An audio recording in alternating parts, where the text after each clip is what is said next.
3 महीने बीत गए पर खामोशी की लकीर पर पांव रखकर आज फिर वह पैगाम आया, शायद मुक्ता के विचारों को टटोलता हुआ और यह कहता हुआ कि बच्चा दादी के पास रहेगा, पंजाब में, यहाँ दिल्ली में नहीं।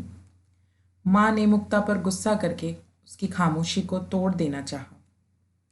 खामोशी छिल सी गई, माँ के शब्दों से खुरद सी गई, लेकिन टूटी नहीं। मुक्ता के अपने मन में उसकी जीभ जैसे कट गई हो, वह बोल नहीं पा रही थी।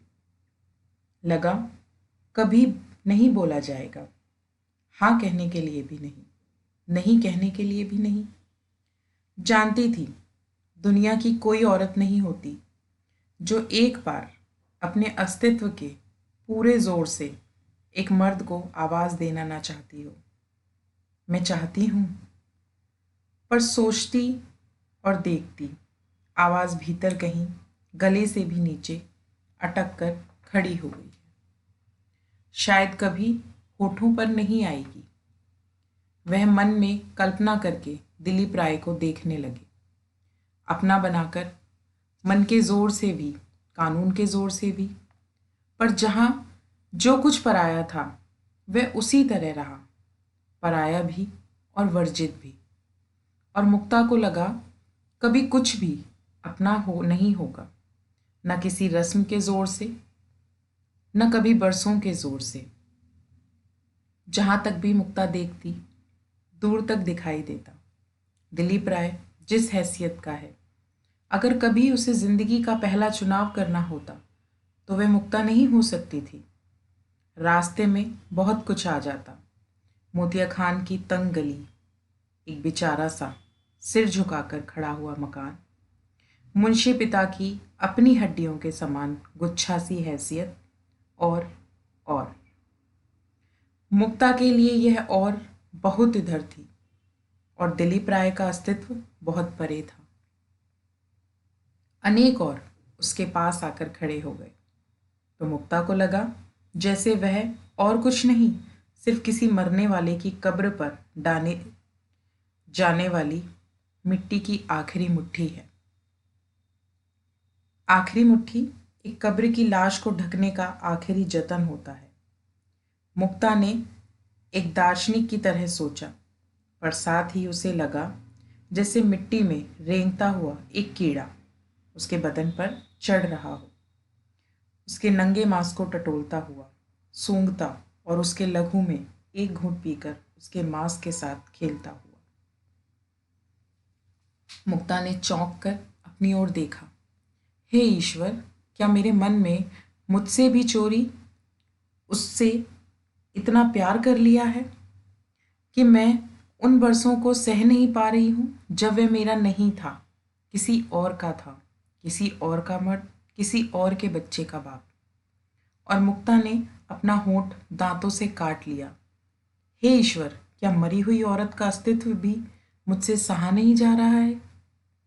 और उसे लगा जैसे इन सब महीनों की खामोशी और कुछ नहीं थी, सिर्फ एक गिला थी उससे जो उसका था, सिर्फ उसका, और जिसने उससे मिलने से पहले उनके साथ बेवफाई की थी।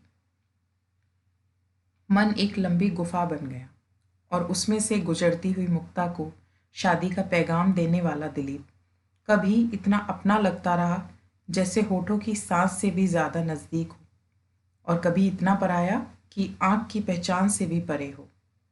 आज फिर एक रात आई जब यह पैगाम एक बार फिर जीती जागती चीज की तरह उसे कमरे में आता हुआ लगा, और फिर उसकी चारपाई पर आकर उसकी बाह से लगकर उसके पास सोता रहा, बहुत कोमल, सजीव और छोटी छोटी सांस लेता हुआ। सवेरे तड़के जैसे ही आंख खुली, मुक्ता को लगा बहुत दिनों बाद आज का दिन शांत है। शायद उसने दिलीप के बीते हुए वर्षों को भी स्वीकार कर लिया और उसके बच्चे को भी। बच्चा दादी के पास रहेगा, पंजाब में, यहाँ दिल्ली में नहीं। मुक्ता चारपाई पर उठकर अंदर अपने कमरे की ओर जाने लगी तो ये शब्द उसके पैरों में चुभ गए। ये शायद कल से वहीं बाहर आंगन के फर्श पर पड़े हुए थे। लगा जैसे पाँव से लहू बहने लगा हो। आश्चर्य भी हुआ कि एक ही शब्द एक ही समय में सर्वथा विपरीत अर्थ कैसे रखते हैं। यही शब्द थे, कल इन्हें सुना था तो मन को कुछ सुख देते हुए से लगे थे, झूठ मूठ के माँ शब्द से उसे मुक्त करते हुए से, और दिलीप के बीते हुए वर्षों की गवाही को हर समय देखने की विवशता से स्वतंत्र करते हुए। पर कल और आज के बीच कुछ घटित नहीं हुआ था।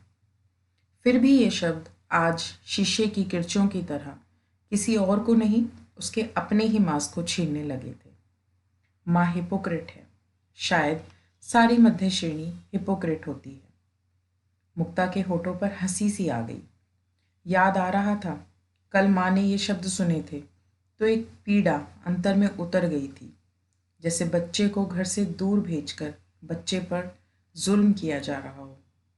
पर वह औरत चली गई तो उन्हीं होठों से माँ ने एक सुख की सांस ली, कहने लगी, चलो यह भी अच्छा हुआ। सौतेले बच्चे पालने कोई आसान होते हैं, जान के जंजाल होते हैं। और मुक्ता को अपने प्रति एक तरह की तस्कीन हुई। मैं कुछ भी हूँ, माँ जैसी नहीं हूँ। जो कुछ मन में है वही होठों पर रख कर देख रही हूँ। मेरा कल का चैन भी सच था और आज की बेचैनी भी सच है। हाँ और नहीं, जैसे दो इलाके हों, शायद एक दूसरे के दुश्मन इलाके, और मुक्ता दोनों सीमाओं के बीच की खाली जगह पर खड़ी हो। पता था बहुत देर तक इस जगह पर खड़े नहीं रहा जा सकता, पर पैर किसी भी तरफ नहीं उठ रहे थे। यह हाँ या नहीं कह सकने वाली स्वतंत्रता की विवशता थी। और इस जगह खड़े मुक्ता को एक बार माँ पर रश्क हो आया, जिसकी आंखों में अमीरी की ऐसी चकाचौंध है कि वही सच है और उसके सिवा जो कुछ भी अंधेरे में है वह सच नहीं है। यह सुख अपने ही ख्यालों की गुलामी का सुख होता है, जहाँ सब कुछ इकहरा होता है, रिश्ते का अर्थ भी इकहरा और इंसान के अस्तित्व का अर्थ भी इकहरा। और ऐसा सोचते हुए मुक्ता को लगा कि कुछ भी हो, माँ ने रश्क करने का सुख मुझे नहीं चाहिए। मेरी पहचान मेरी पीड़ा में है। यह भी लगा कि किसी से कोई रिश्ता जब बाहरी चीज़ों के सहारे खड़ा होता है, जैसे मजहब के सहारे से या दौलत के सहारे से या बने बनाए या कतरे ब्योते कानून के सहारे से, उसे कभी मन की पीड़ा का वरदान नहीं मिलता। गुलामी का सुख मिलता है, पर स्वतंत्रता की पीड़ा नहीं मिलती। वह सिर्फ तभी मिलती है जब वह रिश्ता मन का होता है और किसी भी सहारे के बिना खड़ा होना चाहता है, सिर्फ अपने अस्तित्व के बल पर। और अपने अस्तित्व की पीड़ा को पहचानते हुए मुक्ता अभी भी रास्ते की पहचान नहीं कर पा रही थी कि एक भयानक दुर्घटना घट गई। दिलीप राय के बच्चे की डिप्थीरिया से एक ही दिन में मृत्यु हो गई। मृत्यु के भयानक वार ने मुक्ता की खामोशी को तोड़ दिया और उसने तड़प कर हाँ कर दी, जैसे एक हारे हुए इलाके को अब उसकी बहुत आवश्यकता हो।